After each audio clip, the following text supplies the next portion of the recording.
Hey, St. John, welcome to the Post-Sermon Podcast. I am Deaconess Dehlia, and with me today we have Pastor Adam. Hey, Deaconess. And Kris Camealy. Hey, Deaconess.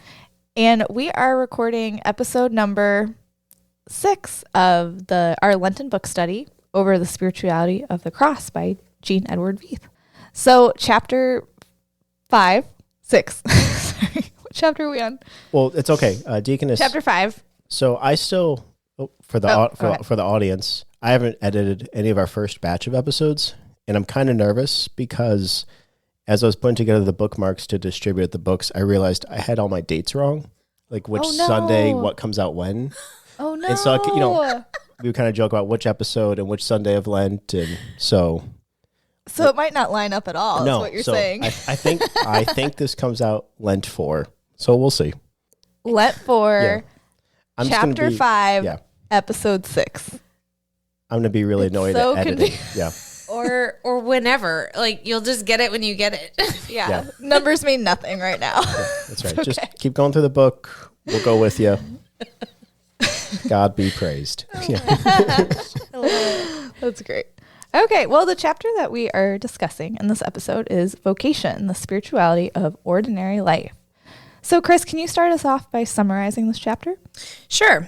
In this chapter on vocation, Veith gives us a clear, hopeful, and inspiring understanding of what it means to both recognize our various vocations and how to live into them for the benefit of the body and the glory of Christ. Citing Luther's doctrine of vocation, Veith explains how we engage with the 4 estates or realms of our calling, family, workplace, church, and under and over all of these is the common order of Christian love. In this chapter, he carves away the unnecessary mystique that's sometimes wrapped around the idea of vocation and makes plain that the word vocation is not specifically referring to a job, but more broadly encompassing affecting every area of our lives. We have vocations appointed to us by God, and by his grace, God helps us fulfill our various callings. Okay. Are there any terms that you think we need to define? Probably vocation, just to start off. I think that's a good one to break down. Sure, vocation. So, Pastor, what do you think vocation means? Not just your job you're paid for. And that's generally what people think it is, right? Like we think of vocational calling as that, work. or like a VOTEC school, like a certain brand of jobs. Yeah, that's true. That word is used yeah. I mean, it basically means calling. That's the word. The definition is calling. So I think when you put it in, the way it's defined, it does change how we look at it because we do, I think, use it too much, meaning a specific job. So yeah, that word. And then the other one I thought we should define would be masks of God, which I don't know, Pastor, you want to tackle that one? Yeah, I like this expression from Luther. We might hear it other ways too, of like to be the hands and feet of Jesus. It might be a way that it gets described of God takes care of his creation, his world, our neighbor, through means. He always works through people, through means, through the creation. And so God wears masks, and they look like you and me and all the people of his creation. I really like that phrase, mask of God. I know a big theme in Veith's book has been how God is hidden, right? The hiddenness of God. And I think in vocation, this is a great example, right? God is hidden behind these different masks, these different vocations that we have. So it's a good way to maybe understand what he's trying to say. Yeah, it's helpful. Okay, well, do we have any questions or any quotes from the chapter that we want to talk about? I'll just say this is probably one of my favorite chapters of the book. Yeah. I don't know what you all think or those listening.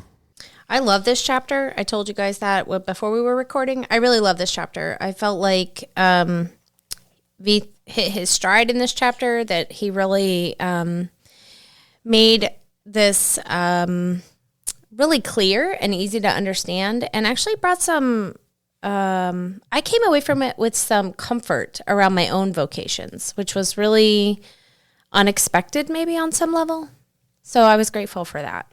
I was just going to say, and I know I told you guys this before, but Veith, he's written books on vocation, specifically God at work. And I know I did this with my women in our Bible study. And so it just reminded me so much of this book. And I mean, that chapter we read is is pretty much expanded upon in his book. And so I think he really knows the doctrine of vocation well. And I agree with you, Kris. I think it's very comforting of just thinking about these different callings that have been given to us by God, and just how he's working through them. And, he, I think, touches really well on the frustrations of vocations and kind of that cross that we bear in that daily life. And also just that we're serving our neighbor, that this is how we can love. And this is how God loves us and our neighbor, is like through these. So I agree. There's a lot of comfort in that.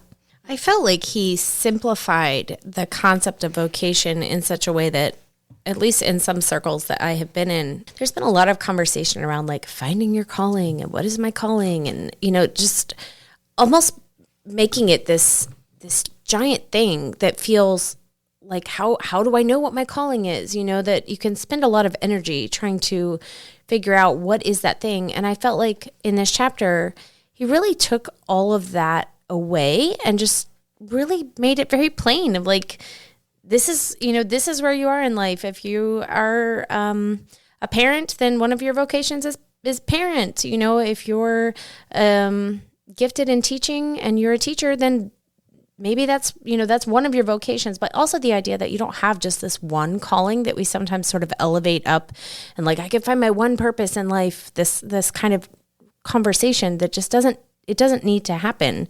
And I think we don't need to spin our wheels obsessing about what's our one thing. Like, you have so many things that you are called to do, and that's beautiful and such a gift. I just found that really helpful to kind of strip away all that nonsense that can kind of go around the concept of vocation that just actually makes it very confusing unnecessarily.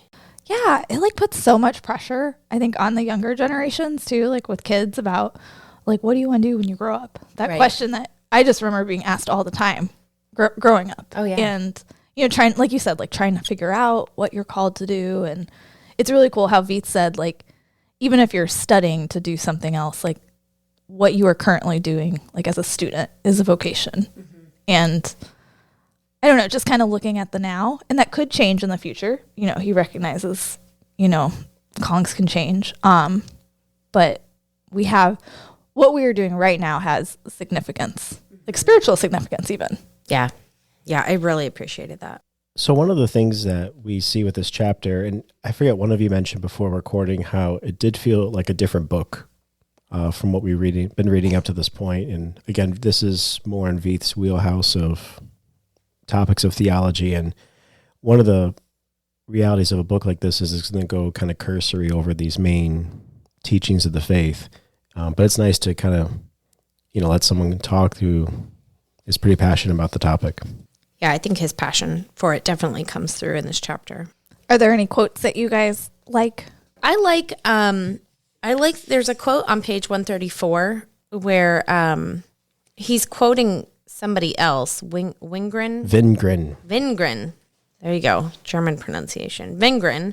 And he says, as Wingren summarizes Luther, God does not need our good works, but our neighbor does. The person who has been justified by faith, who realizes the forgiveness of Christ, and who is thereby changed by the Holy Spirit, is motivated by love, not by rules and threats and incentives of the law. The good works that follow, however, are not done, as often piously said, for God, but for other people. Strictly speaking, we do not serve God. Rather, he is always the one serving us. Instead, we serve our neighbors. And I love that quote because he talks a lot about this in this chapter, about the concept of our vocations being for the good of others, and how it's like using your gifts to serve the body, to serve your community, the people that you interact with. And I just really appreciated that reminder about serving our neighbors, like using your calling to serve your neighbors. And actually, that was one of the things around this conversation that he's having with us on vocation that was very encouraging, to just think, what can I do with the gifts I have, with the means that I have to serve my neighbors? Just sort of like boiled everything down to what was most important. So I was grateful for that.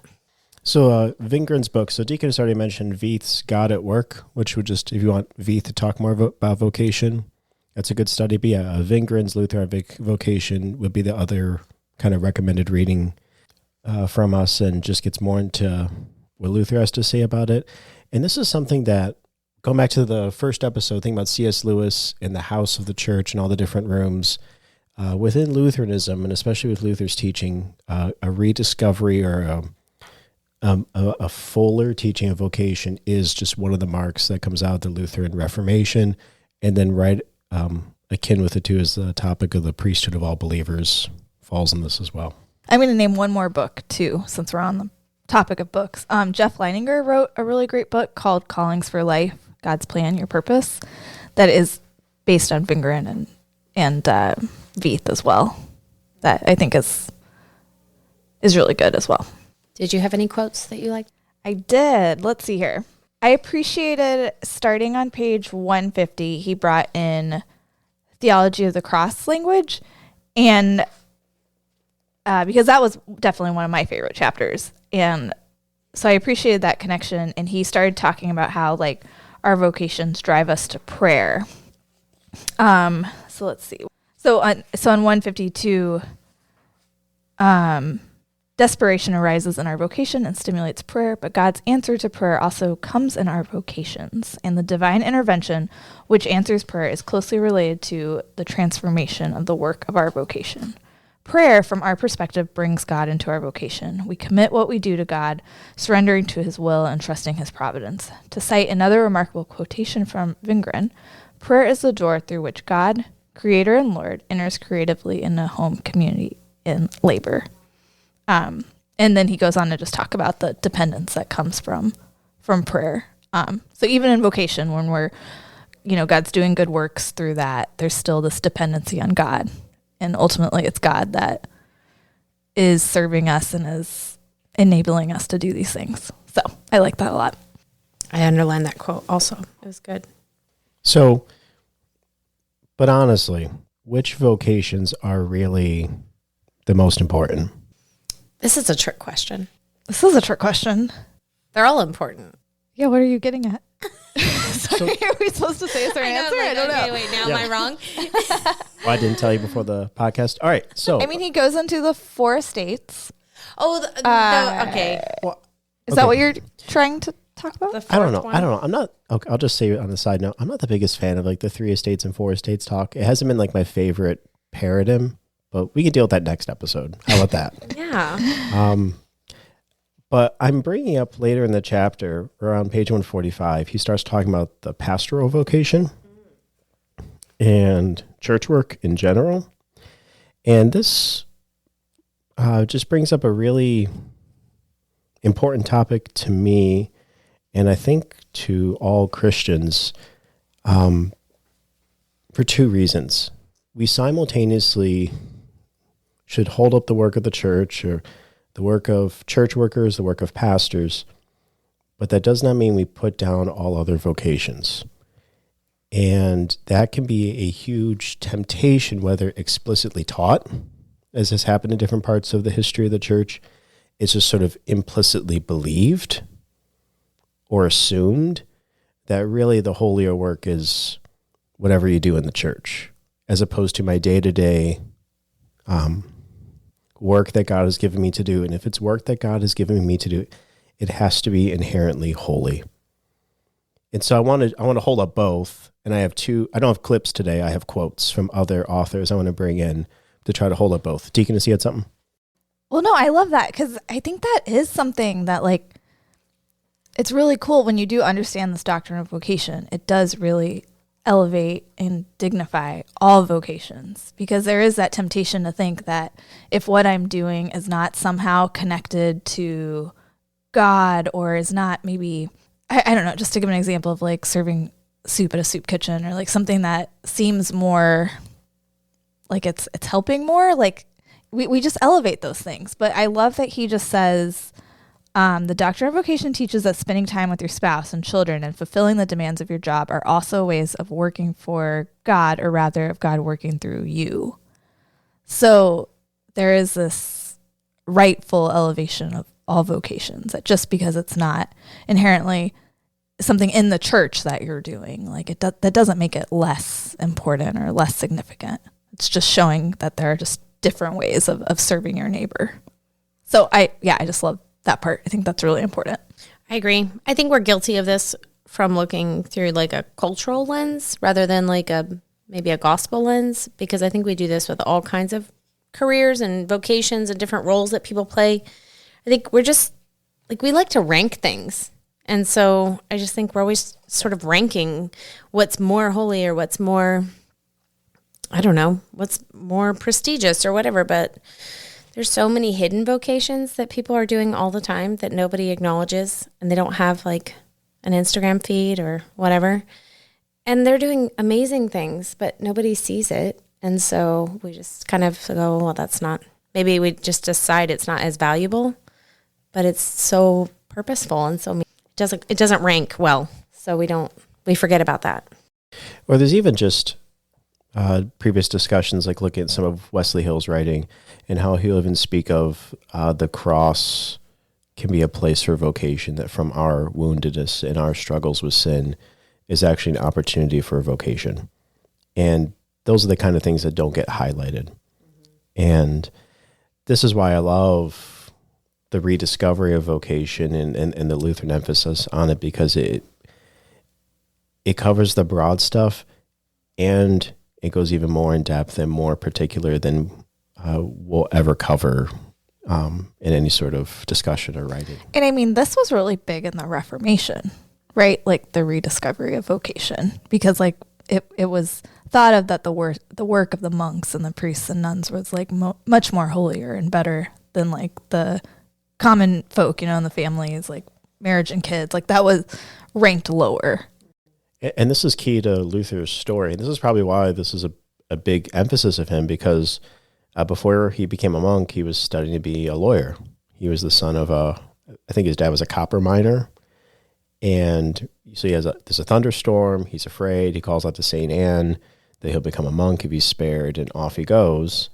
And in that system, like what's really the prima vocations? It's removing yourself from the world in the monastery or the convent and removing yourself from the responsibilities that God has given you. Luther writes later in life that his father asked, like, didn't the commandment say honor your father and mother? His prized son was supposed to be a lawyer and help with the family in that way.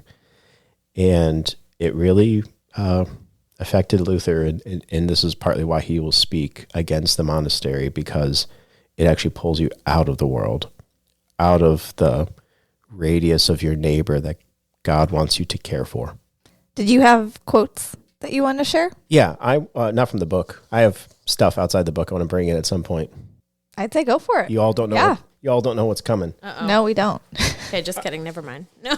Yeah, just all right. So what's holding up church work, pastoral office, holding up all Christians regardless of their vocations. I want to do both of those. So how about we start inside the church first? And I want to comment from an essay from a theologian named Norman Nagel. He was a longtime doctrine professor at the St. Louis Seminary. And I never had him. He was, I think, very emeritus by the time I got to the seminary, but he still has a large impact on the theology department there. And just a very interesting teacher, to say the least, from how the stories go.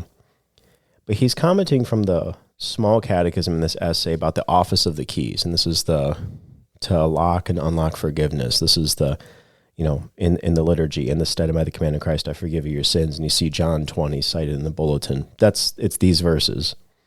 And so he's quoting the small catechism, which quotes John 20, and then Nagel says this: there it is. These words did not flow thus from Luther's pen, which is saying in this part of the small catechism, we're not quite sure if Luther wrote it. Nagel's admitting this to make his point in the essay. But then he says, it would not be difficult to gather them from his writings.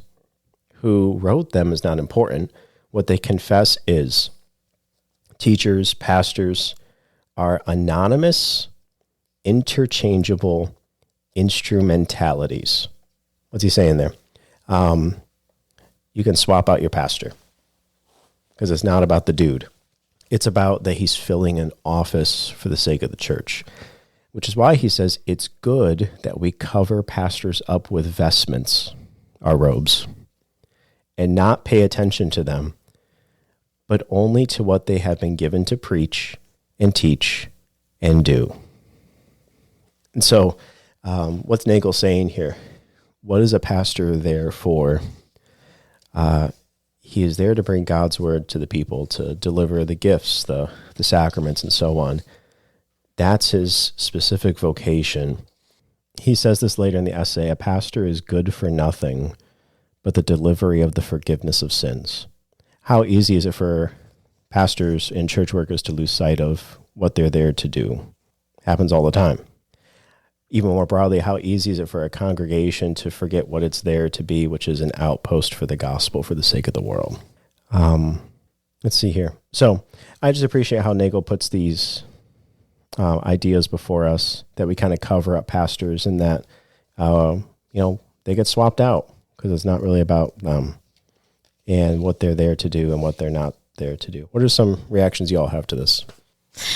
I don't know. I have thoughts. Go ahead. We can cut all this too. Yeah, you might have to. I might take us down a rabbit trail. You guys are like, nah. Well, I feel like I have a rabbit trail too, but you go first. I mean, initial hearing of it makes me really uncomfortable. Okay. Like, I don't love it from the standpoint of, I recognize that as a person, I'm a people person. So I am very interested in the gifts that people have, in their unique flavor that they bring to, fill in the blank. And that includes like church workers or teachers, because you can have not great teachers and you can have really impactful teachers. And the way I'm hearing this quote, which I'm sure this is my lens, is I'm hearing it as if like whoever's in the role doesn't matter from the standpoint of like, it could be, you could just swap them out and bring somebody else in who's also trained to do this or who also has the same calling. And while I understand that, I think on one level, there's this other part of me that like, I just want to push back a little bit from the standpoint of knowing that that everybody's unique, that God has gifted them with specific aspects of their personality and their gifting that makes them maybe more effective at doing some of those roles than other people. And so this almost makes it feel like everybody's just like pieces on a chessboard. You can just swap this one out and then put this one in there. And I'm like, I don't know about that. I don't know. I recognize that like, this is not my world. Like hearing this is not my normal. So I'm like, I might need some time to think about that. No, I like what you're saying. And I think, just to clarify, that the point that Nagel's making is, what is a pastor first and foremost there to do, which is to hand out the word and sacraments. Mm-hmm. And then from there, all the other stuff can come in. But how often does the other stuff get in the way of doing word and sacrament? That's the point he's really making. And you're absolutely right about giftings and specific abilities of a given pastor. And we're all different. We can say we're all quirky, but we're all different. Right. Facts. Both are true. Yes. Yeah. And so it's not just you, it's just that they're just completely swappable in that sense. But it's more, when I read that quote, it kind of puts me in my place to remind myself, what am I called here to do? Mm-hmm.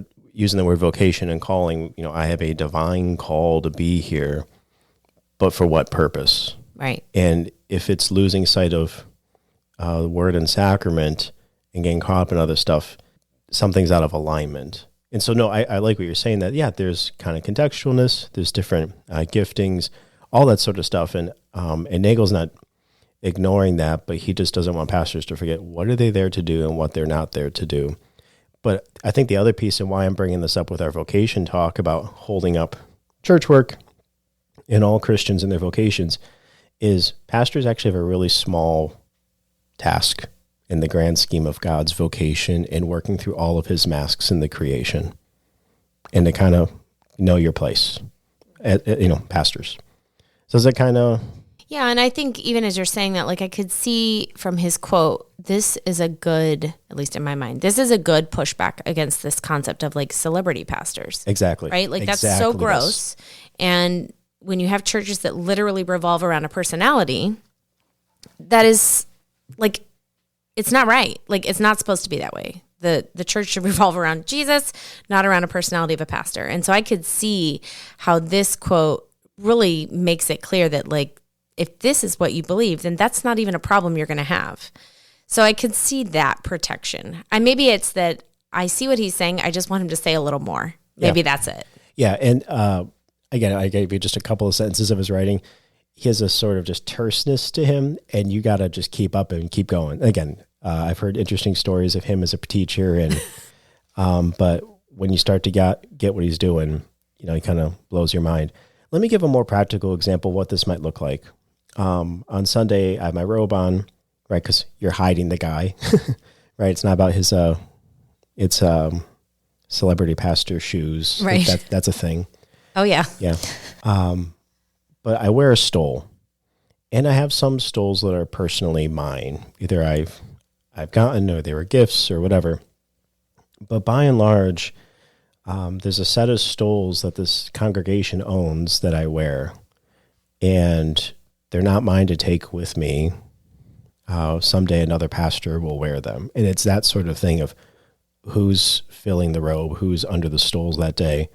And regardless of who's up there, his task is to deliver the goods to me.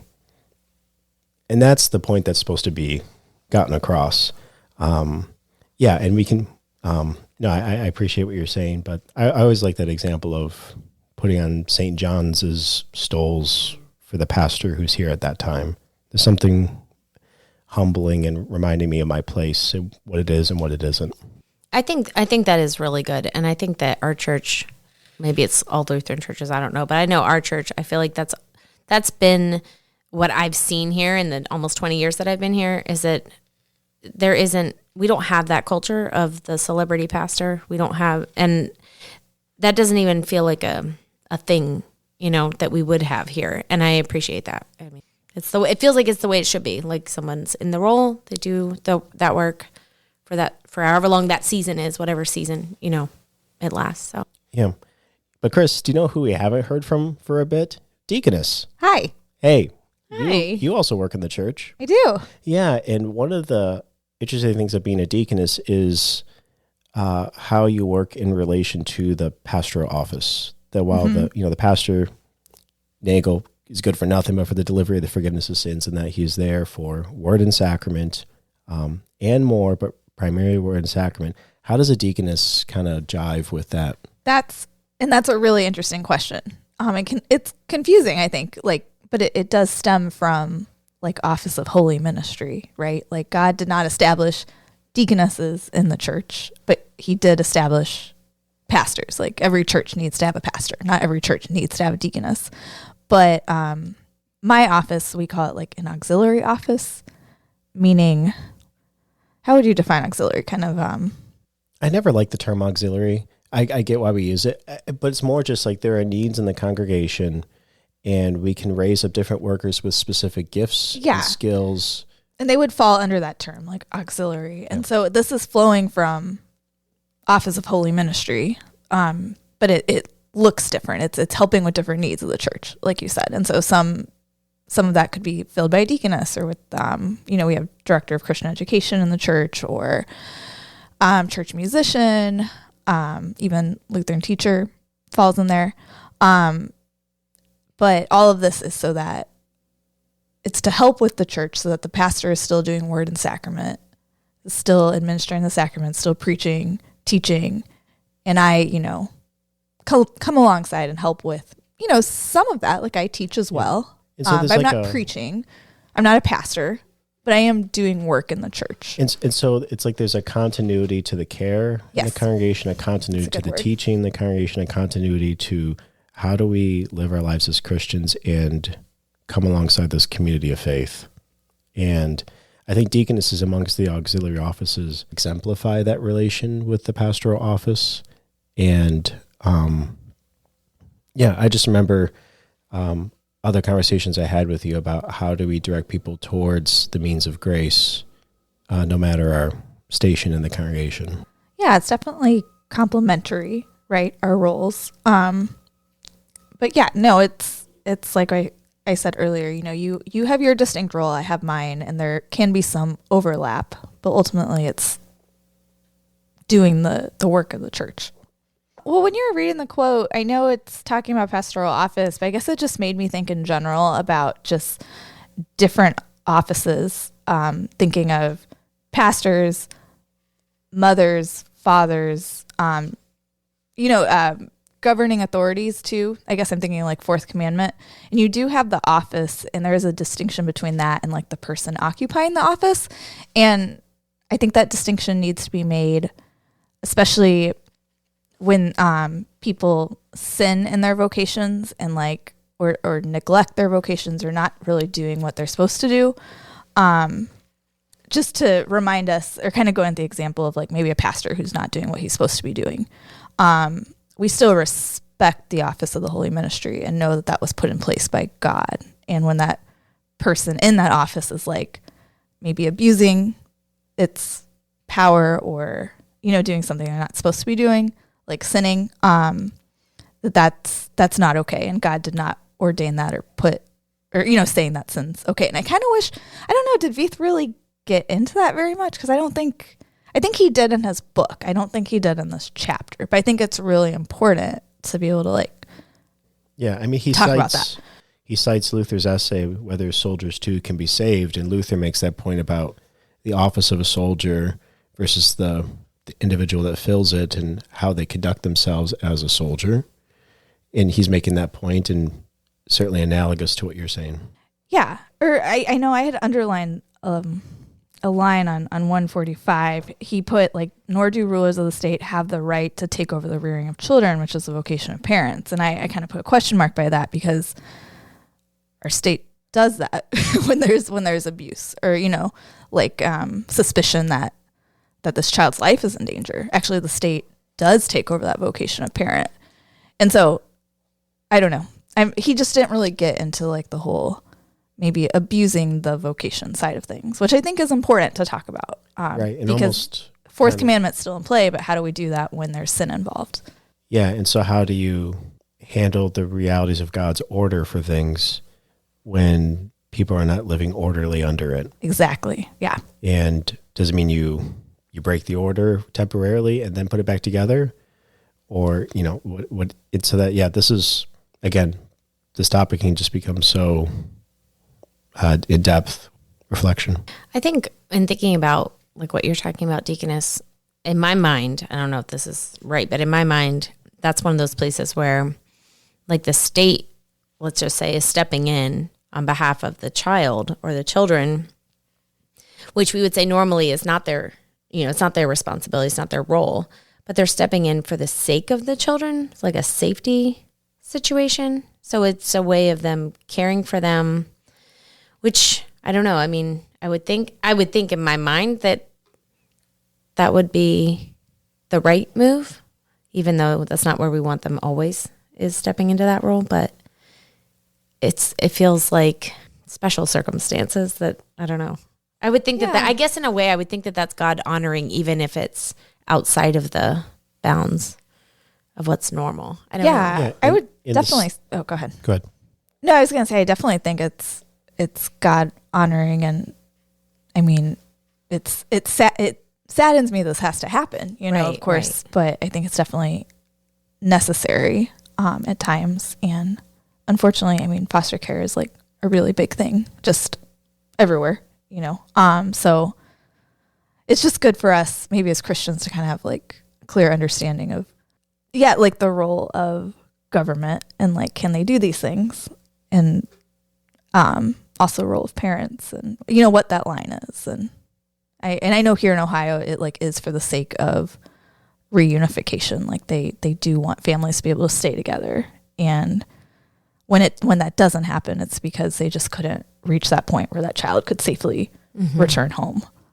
So I think theologically it makes sense and it's good. But yeah, because what is it? I mean, the government, the state, it originates from the fourth commandment, which is a father, mother, right, of the family. And so it exists to support the family. And sometimes in these. And the government is put in place to curb evil. Right. Right. So you have both of those things are true. And so there's just overlap at times. Right. And so to help parents be good parents, sometimes the state has to intervene so the parents do not act in an evil way Exactly. towards their children. And that's part of the reality of the fallen world and the vocations that God has given us to. This work really is holy and sacred and for the sake of the world. Yeah, so I don't know. I guess just talking this out right now, like there's definitely more overlap of these estates than maybe we realize even. Like this is why I don't like the estates. 'Cause But that's even- next episode. because even adoption, like then that's from the state. But that, I don't know, there's just overlap then between that and the family estate. And I don't know, it just gets a little messy. It's very But- messy, right? I think that's the thing is that we want it to be neat and tidy sometimes, but it just doesn't fit neatly Yeah. especially when sin's involved, right? Because all the safety nets or the things that feel neat and tidy are just completely obliterated when sin enters the picture, and so then it can't be contained in nice little boxes where it only works this way or it only works that way. It's like there's so much nuance to how it unfolds. You had another quote though, Pastor. Back when we are recording this, I was working through the Dorothy Sayers book with my book group, and I wanted to read a rather long quote of hers and interact with you all. I gave you copies of the book. Okay. What page are we on? Awesome. This is on page 130 of Letters to a Diminished Church. It's in her essay called Why Work? So sorry to all of you at home that don't have this, but I'm going to read and comment. And it's a very interesting essay of Sayers. She's Anglican, and she's writing contemporary of Tolkien and Lewis over in England. And just this rediscovery of work, vocation is not just simply about making money. There's more to it. But she also has critique of the church, privileging the ecclesiastical work of the church over the secular work of anyone in the world. And that's kind of my other piece of we should uphold all vocations. One thing I will say is she'll speak in terms of serving God through our work, ultimately. And I think this is where a Lutheran emphasis is nice, is that God doesn't need our good works, our neighbor does. I get in the grand scheme of things we're doing God's work, but it's always for the sake of the neighbor. But anyways, so you might catch that as I read through. So page 130 of Why Work. Sorry, everyone at home, but I'll read slowly. Dorothy Sayers says, "It is the business of the church to recognize that the secular vocation as such is sacred. Christian people, and particularly the Christian clergy, must get it firmly into their heads that when a man or woman is called to a particular job of secular work, that is as true vocation as though he or she were called to specifically religious work. The church must concern herself not only with such questions as the just price and proper working conditions. She must concern herself with seeing that the work itself is such as a human being can perform without degradation, that no one is required by economic or any other considerations to devote himself to work that is contemptible, soul-destroying, or harmful. It is not right for her to acquiesce in the notion that a man's life is divided into the time he spends on his work and the time he spends in serving God. He must be able to serve God in his work, and the work itself must be accepted and respected as the medium of divine creation. In nothing has the church so lost her hold on reality as in her failure to understand and respect secular vocation." A little bit later she says, "But is it astonishing? How can anyone remain interested in a religion which seems to have no concern with 9/10 of his life? The church's approach to an intelligent carpenter is usually confined to exhorting him not to be drunk or disorderly in his leisure hours, and to come to church on Sundays. What the church should be telling him is this, that the very first demand that his religion makes upon him is that he should make good tables. Church by all means, and decent forms of amusement certainly, but what use is all that if in the very center of his life and occupation he is insulting God with bad carpentry? No crooked table legs or ill-fitting drawers ever, I dare swear, came out of the carpenter's shop at Nazareth. Nor, if they did, could anyone believe that they were made by the same hand that made heaven and earth? I'll pause right here. I got a little bit more I want to read. What are reactions you all have to what Sayers is bringing up? That quote about making good tables is like a mic drop moment. And I love that question. How can anyone remain interested in a religion which seems to have no concern with 9/10 of his life? Love that. Yeah. Exactly.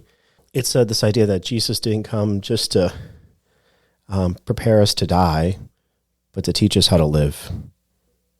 And sometimes we can get so caught up in only focusing on receiving the forgiveness of sins, which is really important and establishes everything we need to, I'm set with God. But now I'm free for what?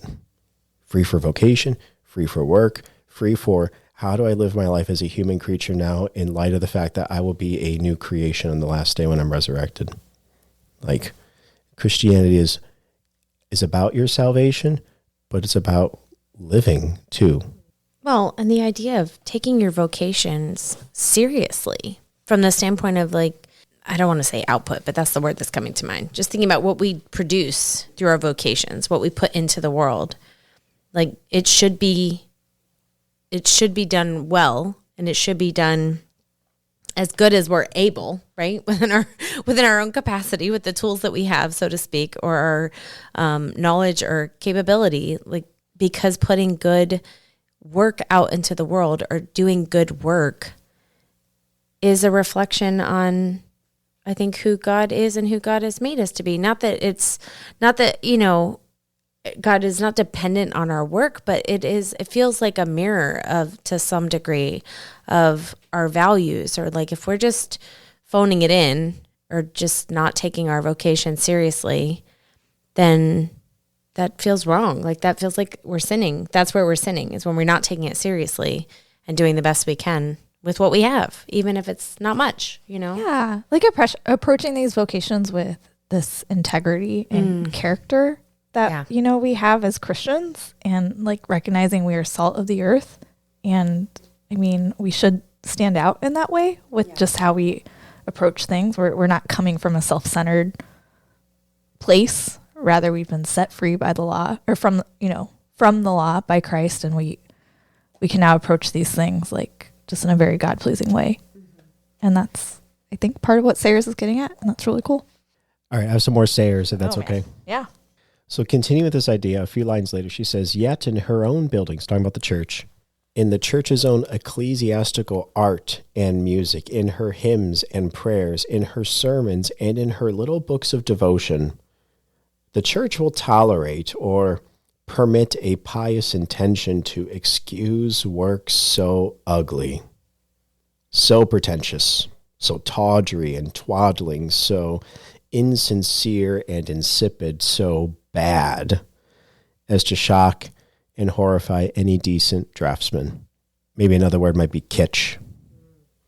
And I put in my margin in my book here, why are Christian movies so bad? Or even just the fact that when we maybe come across the rare bird of a decent Christian movie, we tell someone about it and say, well, it's made by these Christians, but it's actually good. And the reason we have to do that is because we should just let our artists and our musicians and those that God has given the gift of these things, let them do their work. And to recognize that that work has its sacredness too. Now, Sarah says, and why? Simply because she, the church, has lost all sense of the fact that the living and eternal truth is expressed in work only so far as that work is true in itself, to the standards of its own technique. She has forgotten that the secular vocation is sacred, forgotten that a building must be good architecture before it can be a good church, that a painting must be well painted before it can be a good sacred picture. That work must be good before it can call itself God's work. And then just a little bit further, and we'll be done with Sayers. She says, the only Christian work is good work, well done. Let the church see to it that the workers are Christian people and do their work well as to God. And then all the work will be Christian work, whether it is church embroidery or sewage farming. As Jacques Maritain says, if you want to produce Christian work, Be a Christian and try to make a work of beauty into which you have put your heart. Do not adopt a Christian pose. And he is right. And let the church remember that the beauty of the work will be judged by its own and not by ecclesiastical standards. So I liked a lot of Sayers' essay on work here. One of the things I noticed throughout the essay is she keeps talking about how we do a work to serve God. And I would just kind of bring in Veith or Vinkgren's corrective of our neighbors need our good works, not God. And I love her holding up of the sacredness of the secular vocations and work that God has given all of us. Any other thought or reaction to this? Only that I just love this so much because I think that I've seen this play out, and I've seen what you're talking about, Christian films being really cheesy and not well done, or even Christian, I have air quotes, Christian art, being really two-dimensional and not really encompassing the fullness of what it's even trying to depict itself. Like I think about certain landscapes or something like that where there's just all this unnatural light sometimes emanating within the picture, but there's no brokenness, there's no darkness, there's no shadows, there's no nothing that's real. It's just this overwhelming light, and it just feels false, or like it's just trying to hold out any of what is real about the world in favor of this kind of flat view of it. And so I think I just appreciate what she's saying. This reminds me of another essay earlier in the book where she essentially says that the world needs artists, the world needs scientists, and the world needs theologians. And of course, there's a lot of other vocations we can go in there, but she kind of has these three major groups and kind of recognizes at different points in history, each group has sort of had supremacy and ignored the others. Interesting. As opposed to what do each bring to this grand landscape of being God's creatures. Yeah, and I think in some cases, the church has been guilty of calling people out of their vocations. Yes. Where maybe they were called to the arts or they were called to science or something like that. And in some cases, I think the church has made those people feel as if that is an inappropriate use of their gifts because they aren't directly serving the church body in the building or whatever the framework is. And I think that's so sad and shameful. Yeah. Not all of our sons have to become pastors kind of thing. Right. And that's okay. And all the work that God has given our sons and daughters is holy and sacred because it's vocation. It's God's work for us to do for the world.